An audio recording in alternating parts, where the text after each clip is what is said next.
ఓం నమో శ్రీ లక్ష్మీ వెంకటేశ్వరాయ శ్రీ మహాగణాధిపతియే నమః. ఉగ్రం వీరం మహావిష్ణుం జ్వలంతం సర్వతోముఖం నృసింహం భీషణం భద్రం మృత్యుర్నమామ్యహం. ప్రేక్షకులకి నమస్కారాలు తెలియజేస్తూ మనం మే నెలలో మన యొక్క రాశుల వారికి ఎలా ఉంటుంది అనే విషయం తెలుసుకుంటూ మనం మే నెలలో గ్రహాల యొక్క పరిస్థితి కూడా మనం తెలుసుకుందాం. మే నెలలో వృషభ రాశిలో గురుడు యొక్క సంచారం, కర్కాటక రాశిలో కుజుడి యొక్క సంచారం, కన్యా రాశిలో కేతువు, మీన రాశిలో రాహు, శుక్రుడు, బుధుడు, మేషరాశిలో రవి. ఆయన 15వ తారీఖు తర్వాత మరి వృషభ రాశిలో రవి యొక్క సంచారం. గురుడు వృషభ రాశి నుండి మిథున రాశిలోకి మే 15 నుండి ఆయన సంచారం. ఈ విధమైనటువంటి మార్పుల్లో మే నెలలో మన రాశి వారికి ఎలా ఉన్నది అనే విషయాన్ని మనం తెలుసుకుందాం. దానికి సులభమైన పరిహారముల ద్వారా మనం ఆచరించినట్లయితే తప్పకుండా మంచి ఫలితాలు ఉంటాయి. ప్రతి ఒక్కరికి కూడా వ్యక్తిగత జాతక ప్రభావం, ఖగోళంలో ఉన్నటువంటి గోచార గ్రహముల యొక్క ప్రభావం, 2 ప్రభావాలతో మనిషి యొక్క జీవన విధానం సాగుతూ ఉంటుంది. కాబట్టి మనం తప్పనిసరిగా ఈ గోచారము అంటే గ్రహముల యొక్క చారము. గ్రహాలంటే ఆకాశంలో వర్తమానంలో మే నెలలో సంచరించే గ్రహాలు ఎటువంటి ఫలితాలను ఇస్తాయి, మనం ఏ విధంగా చూసుకోవాలి అని భయపడవలసిన అవసరం లేదు. దానికి సులభమైన పరిహారాలు మనం ఆచరించి తద్వారా పాజిటివ్ వైబ్రేషన్స్ డెవలప్ చేసుకుంటూ మనం అనుకూలమైన ఫలితాలు పొందొచ్చు. ఇప్పుడు కూడా జ్యోతిషము అంటే బ్యాటరీ లైట్ల కాంతిని చూపిస్తుంది. కాబట్టి మనకి గ్రహానుకూలత ఉంటే సంతోషం, గ్రహాల యొక్క వ్యతిరేకత ఉన్నట్లయితే సత్ఫలితాలు పొందడం కోసం మనం సులభమైన పరిహారములు మనంతట మనం ఆచరించడం ద్వారా ఎక్కువ ఫలితం ఉంటుందని తెలియజేస్తూ మనం ముందుగా రాశుల గురించి ప్రారంభిద్దాం. కుంభరాశి. ఈ కుంభరాశి వారికి అదృష్టం పట్టబోతోందన్నట్లున్నది. మే 15 వరకు అర్ధాష్టమ గురుడైన మే 15 తర్వాత వీరికి అనుకూలమైన ఫలితాలు ఉన్నాయి. ఇప్పుడు వర్తమానంలో తృతీయంలో ఉన్నటువంటి రవి మే 15 తర్వాత చతుర్థ స్థాన సంచారం. మే 15 వరకు రవి బలం ఉంటుంది. మే 15 తర్వాత గురు బలం రాబోతోంది. అంతే కదండి. ఈ రాశి వారికి 6వ స్థానంలో కుజుడున్నాడు. స్థిరాస్తి డెవలప్మెంట్స్ ఖచ్చితంగా కనబడుతున్నాయి. క్రయ విక్రయాదులు లాభిస్తాయి. బంధుమిత్రుల యొక్క సహాయ సహకారాలు ఉంటాయి. నూతనమైన ఆలోచనలతో ముందుకు పెడతారు. భవిష్యత్తు అనుకూలమైన వాతావరణం కనబడుతోంది. కోర్టు వ్యవహారాదులు లాభిస్తాయి. దీర్ఘకాలిక ప్రయోజనాన్ని ఇచ్చేటువంటి చాలా కాలం నుండి నిలిచిపోయినటువంటి కొన్ని ముఖ్యమైన వ్యవహారాల్లో కదలిక ద్వారా అనుకూలమైనటువంటి ఫలితాల్ని పొందబోతున్నారు. ఉద్యోగంలో అభివృద్ధి, రాజకీయ పరంగా ఆహ్వానాలు అందుకుంటారు. వృత్తుల పరంగా డెవలప్మెంట్స్, క్రమేపీ అనుకూలమైన వాతావరణం ఉన్నది. విద్యార్థులకు రాబోయేది స్వర్ణ యుగం అన్నట్లుగా విద్యార్థులకి చాలా చక్కని ప్రయోజనాన్ని పొందగలుగుతారు. వ్యాపారాత్మకంగా మనం చూస్తే 15వ తారీఖు వరకు గృహోపకరణాలు, ఎలక్ట్రానిక్స్ వస్తువులు, 15 తర్వాత ఫైనాన్స్ సంబంధించినటువంటి బిజినెస్లు, నెలంతా కూడా రియల్ ఎస్టేటు, షేర్స్, ఐటీ రంగం వారికి చాలా అనుకూలంగా ఉన్నది. అంతేకాదండి, ఈ రాశి వారికి ప్రత్యేకమైన పట్టుదల ఉంటుంది. నూతనమైనటువంటి ప్రయత్నాల్ని ఎన్నుకుంటారు. నూతనమైన ప్రయత్నాల కోసం, కొత్తతనం కోసం అన్వేషిస్తారు.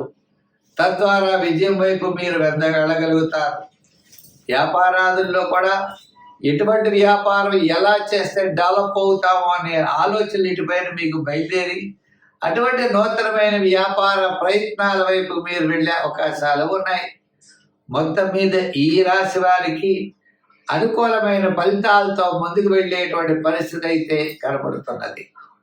సంఖ్యల్లో 8, కలర్స్లో లైట్ బ్లూ కలర్ వాడాలి. దానాల్లో తిలదానం చేయండి, నవగ్రహ ప్రదక్షిణ చేయండి, శని శ్లోకాన్ని ప్రతిరోజు పఠించండి.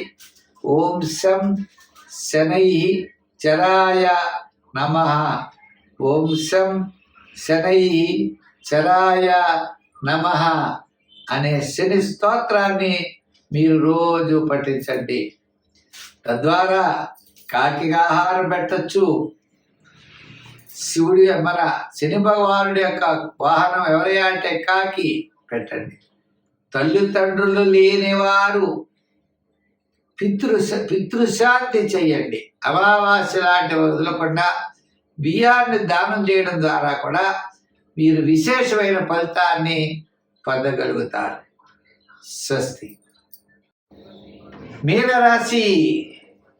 ఈ మీనరాశి వారికి మనం చూసినట్లయితే తప్పనిసరిగా మరి తృతీయంలో ఉన్న గురుడు చతుర్థ స్థాన సంచారం, ఆల్రెడీ రాశిలోనే శని, గ్రహాలన్నీ కూడా మిశ్రమైనటువంటి ఫలితాలు కనబడుతున్నాయి. అయితే ఆత్మస్థైర్యం కొంతలో కొంత మే 15 నుంచి మే నెలాఖరు వరకు అనుకూలమైన ఫలితాలు ఉంటాయి. కుటుంబార్థిక సంతానపరమైన వ్యవహారాలు, ఆత్మవిశ్వాసం, దృఢమైన విశ్వాసంతో ముందుకు వెళతారు. సూర్య భగవానుడు మే 15 తర్వాత మేషం నుండి వృషభ రాశి సంచారమే దీనికి ముఖ్య కారణం. మిగిలిన గ్రహాలన్నీ కూడా చాలా అనుకూలంగా ఉన్నాయి. పంచమంలో కుజుడు, మరి సప్తమంలో కేతువు, జన్మంలోనే రాహు, శని, వీళ్ళంతా. అందుచేత ఏ పని చేసినా చాలా నిదానముగా చేయాలి.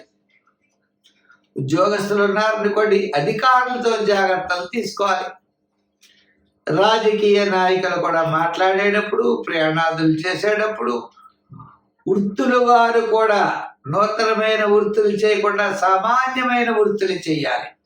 గోచార రీత్యా ఈ రాశి వారికి మిశ్రమైనటువంటి ఫలితాలు ఉన్నాయి. ఒక్క సూర్య భగవాన్ అంటే దృఢమైన మనస్సు, అదే మిమ్మల్ని విజయం వైపుకి తీసుకువెడుతుంది. ఎంతో శ్రమతో కానీ విజయం దక్కదు. సులభమైన మార్గములు ఏమీ పనికిరావు. మీ ఆలోచనలు చాలా కరెక్ట్గా ఉండాలి. మీ ప్రణాళికలు చాలా కరెక్ట్గా ఉండాలి. ఉదాహరణకి విద్యార్థులు ఏదైనా టెస్ట్ రాయాలి అంటే చాలా కష్టపడాలి. ప్రణాళికలు చక్కగా సిద్ధం చేసుకోవాలి. ఏదో అలా వెళ్ళి పరీక్ష రాస్తామంటే ఉత్తీర్ణత అయితే చెందలేరు. ప్రణాళికబద్ధమైనది ఏదైనా సరే ఈ రాశి వారు విజయం సాధిస్తారు. ఏ ప్లాను లేకపోతే మాత్రం విజయం సాధించే అవకాశాలు లేవు. అంతేకాదు ఆర్థిక ప్రణాళికలు కూడా చాలా అవసరం. ఎంత వ్యయం చేయాలో, ఆదాయం ఎంతో తెలుసుకుని చేయాలి.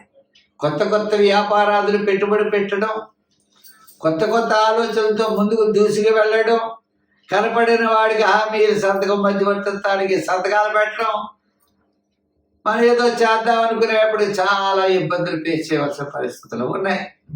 అయితే మరి ఈ గ్రహాలన్నీ ఇలా ఉన్నప్పుడు మనం ఏ విధమైన అనుకూలమైన ఫలితాలు పొందగలం, ప్రమాదాల నుండి మనం ఎలా తప్పించుకోగలం, మన అభివృద్ధి వైపు ఎలా వెళ్ళగలం అన్నట్లయితే సంఖ్యల్లో 3, రంగుల్లో గోల్డ్ కలర్ వాడటం, ఆరాధనలో నవగ్రహ ఆరాధన, నవగ్రహ ప్రదక్షిణ చేయడం, నవధాన్యాల్ని నవగ్రహాల దగ్గర ఉంచడం, అవకాశం ఉన్నట్లయితే శని భగవానుడికి ప్రీతికరమైన తిలలు దానం చేయడం, సమీపంలో ఉన్న దేవాలయాలు ఉన్నట్లయితే అక్కడికి వెళ్ళి శనికి మీరు నూనె ఇవ్వడం, ఇటువంటి చేయడం ద్వారా విశేషమైనటువంటి ఫలితాలు మీరు పొందగలుగుతారు.